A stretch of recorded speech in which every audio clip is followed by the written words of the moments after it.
야곱 얘기는 우리의 성경의 인물 중에서 모두가 가장 친근한 그런 느낌이 드는 인물입니다. 그의 약점 때문이기도 하지만 야곱의 그 일상사, 그의 삶의 모든 애환들, 또 그가 겪었던 스토리들이 마치 남의 얘기를 듣는 것이 아니고 내 얘기, 아니면 내 옆집에 있는 사람의 얘기처럼 들리기 때문에 이 야곱 스토리는 매우 우리가 친밀감 있게 들려집니다.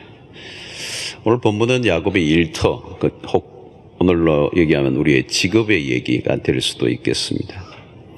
우리 일생은 일을 하죠. 일과 연관이 있습니다. 학교를 다니고 또 학교를 마치고 나면 일평생 일을 하게 됩니다. 오늘 주부 되시는 분들은 전업주부로 집안에서도 일을 하게 됩니다만은 어떤 형태로든 일을 하면서 살아가고 그 일이 내 삶이 되죠. 야곱의 결혼이 그의 인생에 굉장히 중요한 사건이었던 것처럼 또 그가 라반, 외삼촌 라반의 집에서 일을 했던 그 일, 그 직업이 그의 인생에 굉장히 중요한 한 부분이 됩니다. 지금 하고 있는 그 일 속에 우리는 수 없는 사건이 일어나고 또 우리는 수 없는 만남을 가지게 되죠. 그 만남과 사건들이 연결되면서 우리의 삶이 어디론가 가고 있는 것입니다. 야곱의 직업은 목축업에 종사한 종사자였습니다. 주인은 오나는 우리 잘 아는 외삼촌 라반이라고 하는 사람입니다. 처음은 라헬을 얻기 위해서 7년 동안 무임금 노동을 하죠. 근데 속아서 7년 더 하게 됩니다. 14년 동안 가축을 돌보는 일을 하게 되고 마지막 이제 오늘 장면 이후부터 6년 동안 또 가축을 돌보는 이 일을 해서 도합 20년이라고 하는 세월을 객지에서 아주 열악한 노동 환경 속에서 가축을 돌보는 일을 합니다. 이 팔레스타인에서 가축을 돌보는 이 목자의 일은 매우 험한 일입니다. 요즘으로 치면 3D 업종, 아주 위험하고 또 더럽고 여러 가지 그 어려운 그런 일들을 이제 하게 되는데, 팔레스타인의 이 지역은 그 온도 일교차가 굉장히 심하죠. 밤에는 아주 춥고 또 낮에는 뜨거운 태양이 일어나는, 뿐만 아니라 물과 목초지가 그렇게 많지 않기 때문에 풀을 먹이는 일이나 또 물을 먹이는 작업 자체도 굉장히 어려운 일입니다. 그래서 우리같이 물이 펑펑 나오는 데가 아니고 아주 그 귀한 물을 또 우물을 떠서 그 어마어마한 그 양떼들이나 가축들에게 먹이는 일은 참으로 고된 일이었습니다. 근데 근무의 조건이나 환경보다 사실 더 힘든 게 있죠. 그게 인간관계입니다. 직장에서도 좋은 직장에 갔다가 그만두는 사람들 이렇게 통계를 내보면 사실은 일 자체의 어려움보다 인간관계 때문이라고 그래요. 어떤 통계에 의하면 직장에서 왕따를 경험해 보았다 85%가 나와요. 직장에서 한 번은 왕따를 경험해 본 적이 있다 85%의 통계가 나옵니다. 많은 사람들이 왕따, 따돌림을 경험했다는 거죠. 그런데 직장에서 가장 어려운 게 뭡니까? 보스와의 관계죠. 윗사람, 상사, 특별히 오너와의 관계. 라반은 상당히 야비한 오너였습니다. 사이를 종처럼 부렸습니다. 이익에 눈이 어두운 고용주였죠. 소위 말하면 야곱은 노동 착취를 많이 당했습니다. 저임금의 숱한 계약을 파기하고 일종의 일용직 대우를 받으면서 미래가 보이지 않는 하루하루를 살았습니다. 요즘 드라마에 인기를 얻었던 미생, 바로 이 야곱의 이야기, 그런 라반과의 머리싸움에서 번번이 지게 됩니다. 아마 이것은 그가 지난날 아버지와 형을 속인 대가를 톡톡히 치르고 있는 셈이 됩니다. 꼽으로 아마 되돌려 받고 있는 것 같아요. 라반은 직장인에게 가장 싫어하는 보스 순위 1순위에 들어갈 만합니다. 야곱을 계속 속여서 품삯을 10번이나 변경했다 그랬습니다. 요즘으로 치면 악덕 업주죠. 교모하게 야곱을 속이고 또 속였습니다. 그러나 29절을 보면 야곱은 당당히 라반에게 이런 얘기를 하죠. 야곱이 그에게 이르되 내가 어떻게 외삼촌을 섬겼는지 어떻게 외삼촌의 가축을 쳤는지 외삼촌이 아십니다. 이 말은 그런 열악한 환경과 또 아주 비열한 외삼촌 아래에서도 그의 태도가 변경되지 않고 자신이 할 최선을 다했다, 그런 얘기입니다. 야곱은 자신이 원했던 환경이 아니었습니다. 그럼에도 야곱은 자신이 맡은 일에 충실했습니다. 그는 노예처럼 일을 강요받았지만 사랑하는 가족을 위해서 최선을 다합니다. 근무 조건이 마음에 들지 않아요. 열악하고 불리한 조건임에도 불구하고 그는 최선을 다해서 일을 합니다. 자, 이 노동이라고 하는 것은 우리의 삶에 매우 중요한 주제입니다. 우리는 일평생 일을 하며 삽니다. 직업을 가진다는 것, 그것은 단순히 먹고 살기 위한 생존의 의미를 넘어선 의미가 있습니다. 하나님은 우리를 일터 속으로 이끌어 들이시고 그 일터 안에서 하나님은 어떤 일을 하시죠. 특별히 우리를 훈련시키십니다. 그러므로 우리가 어떤 일, 어떤 직업을 갖느냐, 그것보다도 더 중요한 것은 그 일에 대한 우리의 태도라고 말할 수 있어. 일하는 태도. 태도를 결정하는 매우 중요한 요소는 하나님과 연관이 되어 있는 것입니다. 그래서 이 태도를 결정하는 매우 중요한 것은 하나님과 연관될 때 그 일은 생존에서 소명으로 바뀌게 되는 것이죠.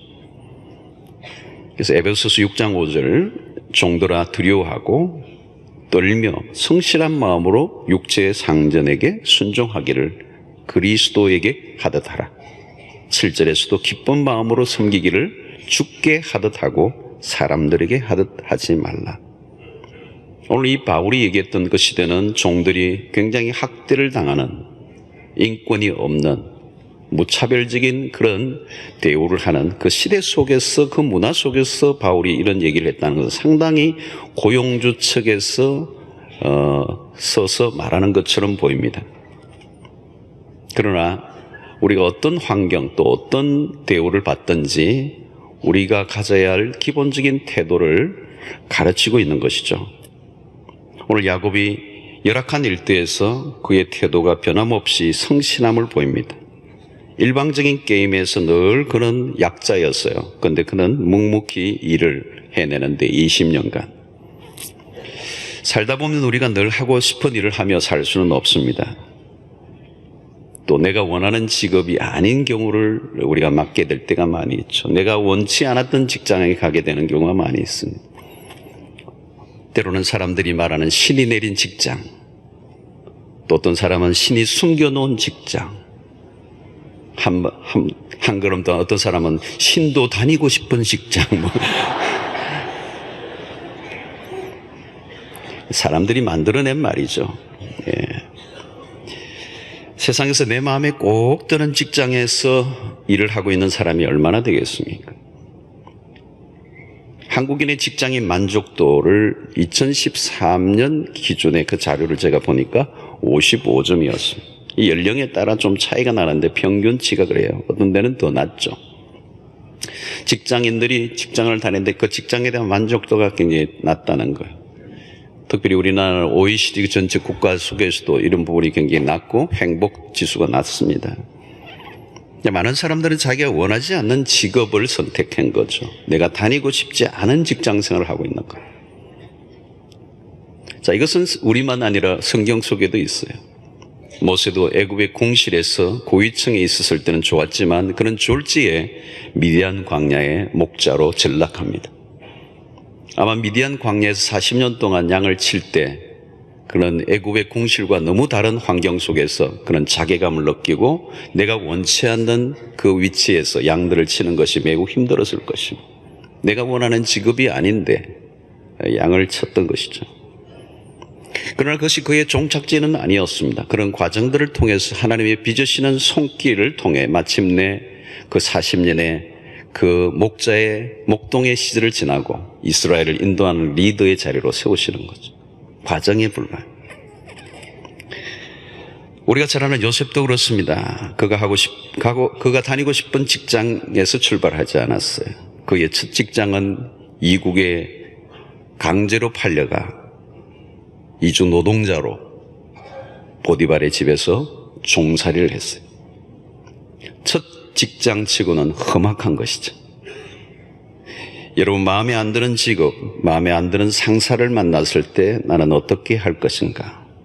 부당한 대우를 받으며 억울한 일을 당할 때 하루하루 버텨내야 될 때가 있습니다. 상황은 우리가 원하는 대로 돌아가지 않지만 그때 우리는 우리의 그 태도를 어떻게 견지해 갈 것인가? 하나님은 그런 일터 속에서 사람들을 빚어가기를 원하시는 거죠. 요셉은 감옥에서도 최선을 다합니다. 종살이할 때도 최선을 다합니다. 그의 직업은 바뀌었어요. 노예로, 때로는 감옥에서 다양한 직업 환경, 그런 자기의 일의 환경이 바뀌었지만 요셉은 자신의 태도를 바꾸지 않죠. 주어진 환경을 기꺼이 받아들이며 현재의 삶이 마음에 안 들어도 최선을 다할 줄 아는 사람들이었어요. 때로는 우리는 힘들면 힘들대로 버텨야 할 때가 있습니다. 힘들다고 그만두어 버린다면 하나님이 일하실 공간을 거부할 수도 있습니다.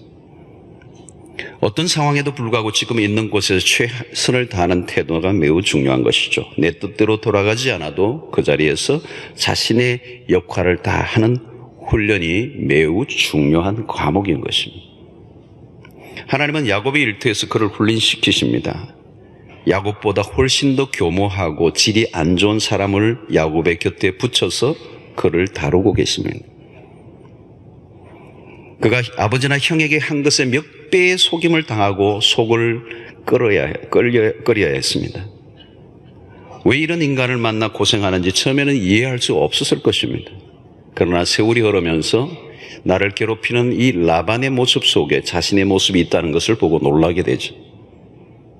그리고 힘들고 어려운 환경을 맞이할 때 그런 고통이 왜 주어졌는지 처음에는 알 수 없지만 그 고통 속에 이유가 있고 그 고통 속에 하나님의 손길이 있고 그 고통을 통하여 하나님이 이루실 일이 있다는 것을 마침내 발견하게 되는 것이죠. 내가 원하지 않는 곳에서 내가 좋아하지도 않는 사람들과 함께 하게 하실 때 이유가 있어. 그만둬야 할 이유가 수없이 많이 떠오르지만 그러나 하나님은 우리의 일터, 그 관계들 속에서 우리를 훈련시키시고 하나님의 사람들을 빚어가시는 것입니다. 직장은 단순히 일만 하는 곳이 아닙니다. 직장은 단순히 우리가 먹고 살기 위한 생존의 현장만은 아니에요. 그곳에서 다른 사람들과의 만남 속에 내가 누구인지를 발견하게 하시고 까다롭고 어려운 일들, 그리고 내가 이를 한 만큼 대우받지 못하는 환경 속에서 우리가 어떻게 반응하느냐에 따라 하나님을 배워가고 영적으로 자라가게 되는 레슨을 하게 되는 것입니다. 하나님은 우리의 일터를 옮겨주시기도 하시지만 때로는 내가 원하지 않는 환경 안으로 밀어 넣으실 때도 있어요. 그때는 힘들다고 포기해서는 되는 것이 아니라 버텨야 되죠. 야곱은 20년 동안 이 하란이라고 하는 곳에서 이 객지의 삶, 이 외로움의 삶, 아주 악덕 업주를 만나 심한 시달림을 당하지만 그는 20년의 세월, 짧지 않은 세월 동안에 그 시달림 속에 버텨내며 자신의 역할과 태도를 바꾸지 않고 최선을 다합니다. 그 시간은 그냥 흘러간 시간이 아니라 그 속에서 하나님은 야곱을 익어가게 하시죠. 깊어가게 하시죠. 다듬어 가시는 것입니다. 이런 생존 이상의 의미가 있습니다. 일 속에서 야곱은 비로소 조금씩 하나님을 만나게 되고 하나님을 경험하게 되고 하나님과의 관계 속에서 그 일을 바라보면서 그 일들을 감당하게 될 때 의미 없는 노동이 아니라 무가치한 20년이 아니라 그 20년의 세월 동안에 하나님은 놀라운 일들을 행하시는 것을 그가 경험하게 되는 것이죠. 사랑하는 성도 여러분, 여러분들의 일터, 내가 원하지 않는, 내가 그렇게 기꺼이 받아들이고 싶지 않은 환경과 우리의 삶의 자리, 거부하고 싶지만 그 속에 있게 하신 하나님의 뜻을 발견하는 은혜가 있게 되기를 축원합니다. 그리고 우리의 태도를 바꾸지 않고 우리가 하나님 앞에 마땅한 반응을 보이며 주어진 일에 최선을 다할 때 그 속에서 하나님의 위대한 역사가 꽃피우게 될 줄로 믿습니다. 자, 야곱은 자신의 미래를 생각하고 이제 라반과의 품삯을 가지고 흥정을 하게 됩니다. 더 이상 이용만 당할 수 없어요. 이제는 자신의 삶의 미래를 꿈꾸며 이제 노동의 대가를 얻기를 원합니다. 그래서 빅딜을 하죠. 14년 동안 무임금 노동을 했습니다. 그러나 이제는 자신의 노동의 정당한 대가를 원했어요. 이제 자신의 가족을 위해 미래를 꿈꾸고 준비하는 것입니다. 자, 야곱이 라반에게 제안을 하는데 어떤 제안을 합니까? 이 제안을 가만히 들어오면 야곱의 편에서, 라반의 편에서 전혀 손해볼 것이 없는 제안을 했습니다. 그래서 라반이 이 야곱의 제안을 듣고 마음 놓고 내가 그렇게 하겠다고 동의를 합니다. 야곱은 협상의 귀재예요. 오늘의 이 모든 제안을 들어보면 야곱은 윈윈 전략을 선택합니다. 여러분, 협상에서 최고의 협상은 윈윈이죠. 나도 살고 그도 살고. 자, 큰 게임이 벌어졌는데 그동안 야곱이 일방적으로 수세에 몰려 계속 당해왔습니다. 근데 이제 새로운 전기를 마련하는 빅딜을 하게 되죠. 자, 본문에 오늘 비교적 길게 이 야곱이 제안한 내용이 나오고 있습니다. 야곱이 제시하는 제안은 오랫동안 가축을 돌보면서 얻은 노하우인 것 같습니다. 일을 하다 보니 양은 거의 희고 염소는 다 검은 것을 보았어요. 얼룩무늬의 양이나 염소는 거의 없다는 것을 알았습니다.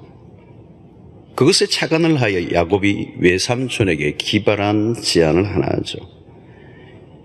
야곱은 라반에게 현재 흰색의 양떼와 검은색의 염소, 그리고 현재 있는 모든 얼룩무늬의 가축들은 다 외삼촌의 소유로 하라는 거죠. 이 말은 거의 대부분이 외삼촌 라반이 다 가져가라는 얘기예요. 그런데 이제 앞으로 태어날 모든 얼룩무늬 양과 염소는 제게 달라 이랬어요. 지금 현재로 보면 없어요, 그게. 이 라반은 그 제안을 기꺼이 받아들이는데 라반의 입장에서 손해볼 것이 하나도 없는 장사예요. 이 제안을 야곱이 하니까 라반이 머리를 휙 한번 돌려보는데 얘 바보네. 그렇게.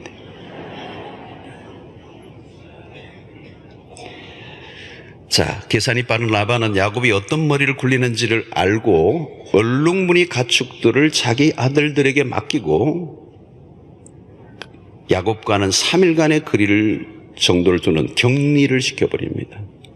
그러니까 이것은 얼룩무늬 가축이 생길 수 있는 가능성을 원천봉쇄를 한 것입니다. 자, 큰 전쟁이 벌어집니다. 이 밥그릇 싸움이 이제 치열하게 벌어지고 있어요. 사실상 모든 것은 라반이 소유한 것이고 야곱의 시작점은 제로나 마찬가지입니다.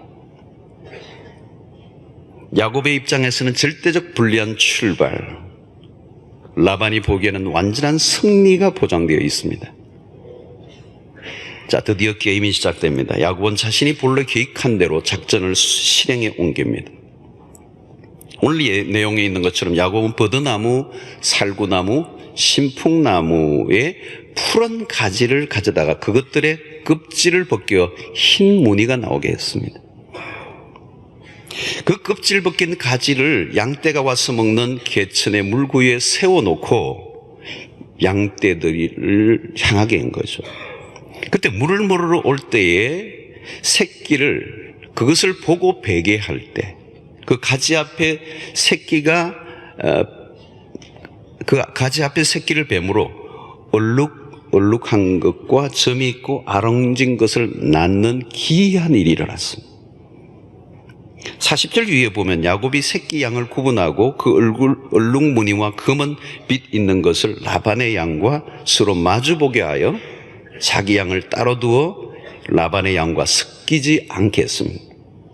그것은 튼튼한 양이 새끼를 뵐 때는 야곱이 개천에다가 양떼의 눈앞에 그 가지를 두어 양이 그 가지 곁에서 새끼를 베게 하므로 약한 것은 라반의 것이 되고 튼튼한 양들은 모두가 라반의 것이 되게 했습니다.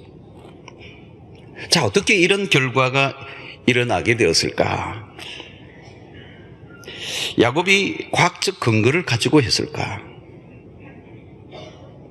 여기 버드나무 가지, 살구나무, 신풍나무 가지들의 껍질을 벗겨 흰무늬를 내고 그 껍질을 이용하여 새끼를 빼게 한 일련의 이 일은 유전공학적으로 증명이 가능한 얘기인가?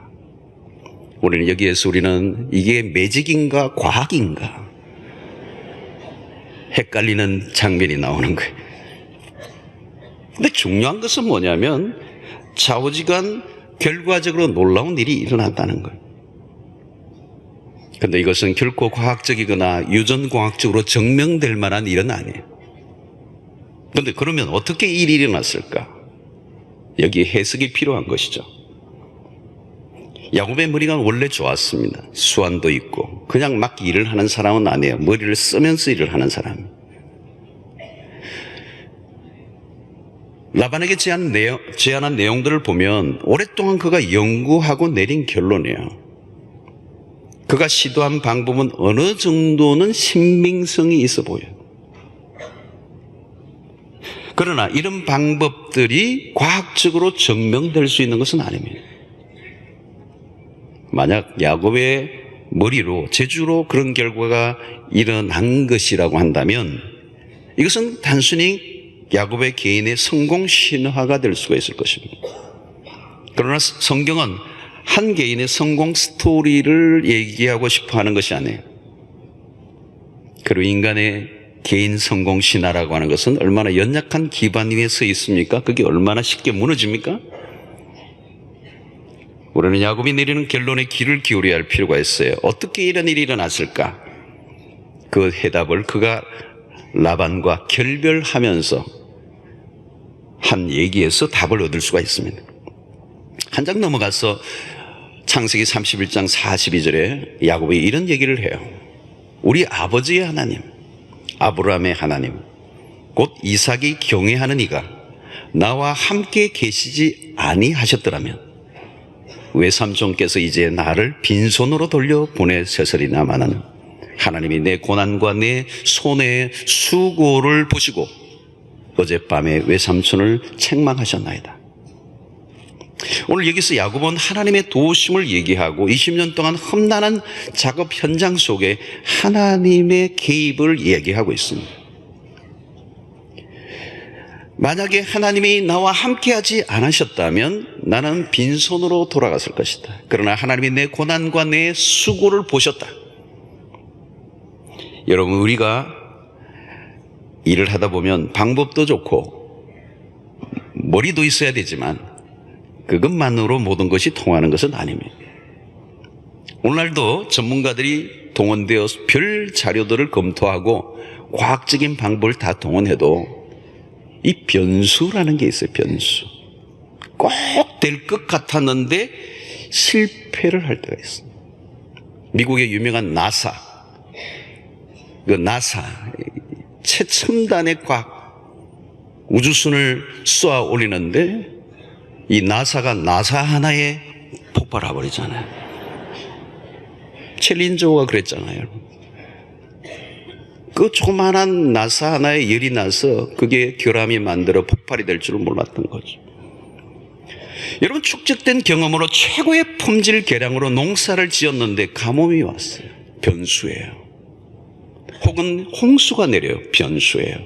때로는 알 수 없는 병충해로 인하여 실패를 맞기도 해요. 이게 변수입니다.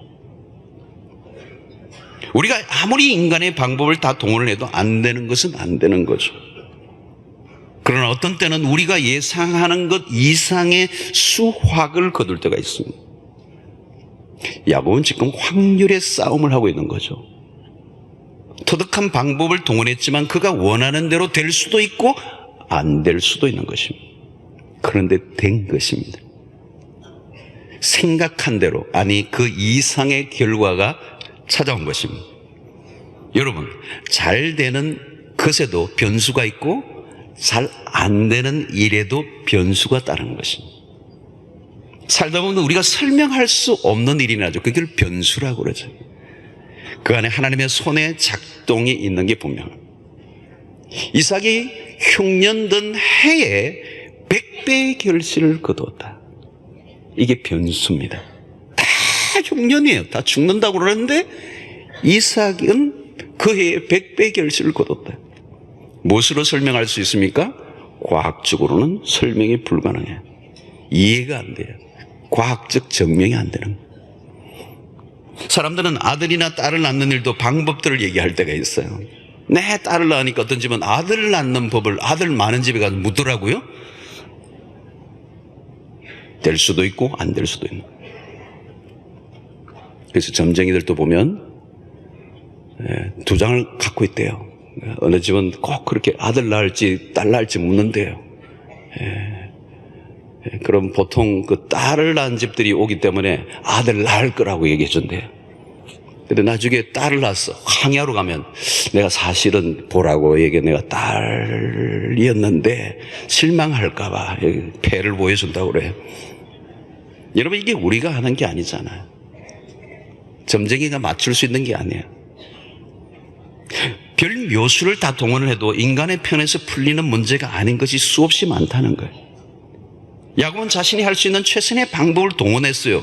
근거가 없는 일은 아니었을 거예요. 그러나 그것으로 된다는 보장도 없는 거예요. 그런데 결과적으로 놀라운 일이 일어난 것입니다. 여러분 모두가 안 된다고 하는데 하나님이 되게 하시면 될 줄로 믿습니다. 그거예요. 사업을 하는 분들이 얘기가 그래요. 다 된다고 했는데 안 되는 경우가 일어나는 거예요. 99%의 가능성에도 불구하고 1%의 실패 확률이 작동이 되는 거예요. 그러면 모든 게 수포예요. 우리가 신문을 요즘도 보지만 인생은 변수예요. 내가 예측하지 않았던 변수들이 한순간에. 근데 이 변수란 인간의 영역이 아니에요. 마치 풀리지 않는 암호와 같습니다. 우리가 알 수 없고 해석이 안 되는 영역이 생각보다 많은 것입니다. 이 변수에 대해서 전문가들이 나름대로 예측을 할 수 있지만 누구도 정확한 것은 알 수가 없어요. 99%의 실패 가능성에도 불구하고 1%의 가능성이 상황을 뒤집어 놓을 수도 있는 것이죠. 자, 이 빅게임의 결과는 야곱의 압승이었습니다. 막판 뒤집기에서 야곱이 이겼어요. 그래서 오늘 43절 마지막 절, 이에 그 사람이 매우 번창하여 양떼와 노비와 낙타와 나귀가 많았더라. 이 게임 이후에 그 나무들의 가지를 벗겨서 흰색이 나게 하고 그것을 탁 걸쳐놓고 이 양떼들 염소들이 와서 그걸 보면서 새끼를 베게 하는데 나오는 것마다 알록달록 전박이가 나온 거예요. 일약 야곱은 성공한 사업가가 됩니다. 여러분 어떻게 이런 일이 일어날 수 있었을까? 라반도 야곱에게서 낌새를 느꼈어요. 야곱이 그의 집에 들어온 이후에 자신의 집이 상당히 번성해졌다는 것은 야곱이나 라반도 같이 동의하는 것입니다. 그래서 오늘 27절에서도 보면 라반이 그에게 이르되 여호와께서 너로 말미암아 내게 복 주신 것을 내가 깨달았노니 그랬어요. 얘가 들어온 이후에 우리 집이 뭐가 잘 돼. 그걸 느끼는 거예요. 이게 여러분 창세기 39장에 보면 요셉에게도 똑같은 일이 일어나죠. 요셉 때문에 보디발의 집이 복을 받았다. 보디발이 그것을 알았다고 그랬어요. 저는 여러분들이 속해 있는 직장과 사업처 안에 여러분들 때문에 잘 되는 것을 안 믿는 주인들이 낌새를 알아보는, 그게 여호와 때문이라고 하는 인정을 받는 역사가 일어나게 되기를 바랍니다. 자, 이 깡패 같은 라반도 설명할 수 없는 일들이 일어나는 것을 보았고 그것이 하나님 때문이라는 것을 알았다는 것입니다. 마침내 하나님이 야곱의 손을 번쩍 들어주셨어. 여러분, 우리는 야곱의 이야기에서 종종 확인하게 되는 장면이 있습니다. 앞으로도 계속이에요. 그의 인생이 꼬이는 듯 하다가 풀려나는 일들이 반복됩니다. 요셉 시리즈에서도 마찬가지도 분명히 꼬였어요. 꼬이고 꼬입니다. 마치 매듭이 맺히는 것처럼 꼬이는데 나중에 보면 마술처럼 풀려나는. 야곱이 라반에게 많이 당합니다. 억울한 일 많았습니다. 라반의 홈그라운드에서 그는 상대적 약자였습니다. 억울해도 참을 수밖에 없었어요. 힘들고 어리고 하지만 어떻게 할 수가 없었어요. 그가 할 수 있는 것은 딱 하나, 최선을 다한 것뿐입니다. 그런데 자신의 노력만으로 설명할 수 없는 일이 일어난 것입니다. 그는 자신이 생각한 것 이상으로 수확을 거두게 됩니다. 집을 떠나온 그가 객지에서 이제 결혼도 하고 자녀들도 얻고 상당한 재산을 모았습니다. 힘든 시간들이 있었지만 마지막 성적은 나쁘지 않았습니다. 그가 기대한 것 이상의 결과가 주어진 것입니다. 그야말로 상당한 거부가 되었습니다. 전적으로 우리는 여기에서 하나님의 도우심을 보게 되는 것이죠. 여러분, 씨를 뿌린다고 다 거두는 것은 아닙니다. 씨를 뿌린 것 이상의 결과는 우리의 손에 달려있는 것이 아니라 하나님의 손에 달려있는 것입니다. 지금 야곱에게 주어진 것들을 보면 예상외예요. 과정은 참 복잡했습니다. 우여곡절이 많았어요. 그러나 하나님은 그의 끝을 주관하셨습니다. 열악한 근무 조건에 비열한 고용주를 만나 숨이 막히는 객지의 삶 속에 그는 아득했어요. 그러나 그가 홀로 있는 줄 알았는데 홀로가 아니었습니다. 베델에서 돌베개를 베고 잠을 잘 때 찾아오셨던 하나님, 내가 너와 함께 있어 내가 어디로 가든지 너를 지키며 너를 이끌어 이 땅으로 돌아오게 할 것이다. 하나님은 약속하셨고 그 약속은 라반의 이 객지의 삶 속에 험난한 그 소용돌이 속에 하나님이 개입하시고 그와 함께 하셨던 거죠. 31장 42절의 표현처럼 우리의 아버지의 하나님, 아브라함의 하나님, 곧 이삭의 경외하는 이가 나와 함께 계시지 아니하셨더라면 삼손께서 이제 나를 빈손으로 돌려보냈을 것입니다. 여러분, 여기에서 조상의 이름까지 언급하면서 하나님의 존재, 그 아브라함의 하나님, 이삭의 그 하나님이 나와 함께 하셨다. 그분의 존재와 그분의 임재와 그분의 도우심을 그가 인정하고 있는 거예요. 사랑하는 성도 여러분, 우리의 인생의 결론은 하나님의 손에 달려있는 줄로 믿습니다. 결론은 우리의 편에서, 인간의 편에서 내는 것이 아니라 하나님의 몫이에요. 이것이 우리를 평강의 길로 이끄는 것입니다. 우리가 세상에서 당당하고 주눅들지 않아야 할 이유입니다. 야곱의 생애 가운데 하나님의 손끝이 늘 작동하고 있었던 거죠.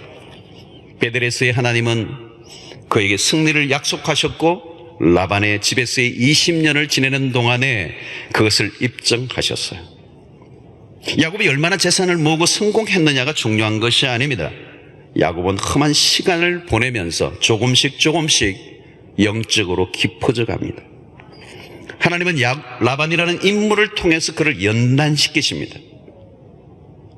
자기보다 훨씬 더 악한 라반을 만나게 해서 그를 호된 훈련을 받게 하십니다. 그런 시간들 속에 힘들었지만 그는 영적으로 다듬어져 가게 된 것이죠. 야곱은 어느 순간 하나님과의 언약을 다시 되새기게 되죠. 놀라운 변화입니다. 이제 그는 베델에서의 경험을 회상하고 그 언약, 그 하나님과 약속했던 그 약속의 땅으로 이제 돌아가려고 하는 것입니다. 이것은 그만큼 20년의 세월 속에 그가 영적으로 성장하며 이제 하나님을 경험하고 이제 하나님의 약속을 되새기고 다시 약속의 땅으로 돌아가려고 하는 것입니다. 성도 여러분, 우리는 일을 하며 살아갑니다. 우리의 일터는 중요한 하나님이 우리에게 보내신 신앙의 훈련장입니다. 치열한 노동 현장 속에서는 우리만 일일을 하고 있는 게 아니에요. 하나님도 우리의 일터에 함께 일하고 계시는 줄로 믿습니다. 여러분, 예배당에서만 임재하시는 하나님이 아니십니다. 땀이 엉킨 우리의 일상의 일터에서도 함께 하시는 하나님이십니다. 단순히 성공이나 출세가 아니라 얼마나 하나님을 알아가고 하나님의 뜻을 발견하느냐가 더 중요한 것입니다. 우리의 인생의 어느 부분에서 힘들고 어려운 일을 맞아 지금 고생하고 있는 분들이 계실 거예요. 그거 일만 보면 정말 힘들고 견딜 수 없어 할지 모르지만 그것이 하나님의 큰 그림 안에서 우리가 바라본다면 그 일들 속에 하나님의 오묘하고 섬세하신 손길로 내 인생을 빚어가시는 이 미완의 인생에서, 이 미생의 삶에서 완생의 삶으로 가는 그런 길로 우리를 인도하시는 과정에 불과한 것이죠. 그래서 우리에게 하나님께서 은혜를 주사 우리의 눈을 열어 큰 그림을 보게 하시는 거예요.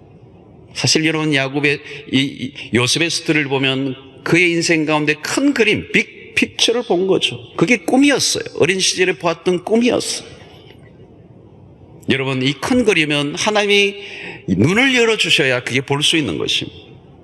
그게 보이면 오늘의 이 작은 파편 같은 이 오늘의 고난의 삶을 보고 자학하거나 원망하거나 거기에 파묻히지 않아요. 큰 그림 속에 한 퍼즐의 조각이 일어나고 있는데 이게 언젠가 마주치면 완성된 그림으로 하나님의 섭리를 이루실 것을 믿기 때문에 우리는 그 일들 속에 결코 낙심하지 않고 그 험한 일상의 열악한 조건 속에서도 태도를 변치 않고 여전히 자신의 일에 최선을 다할 때가 되면 우리가 알 수 없는 변수가 일어나는데 우리의 노력과 우리의 머리를 뛰어넘어선 놀라운 결과를 통하여 우리를 위로하시는 하나님을 만나게 되는 것입니다.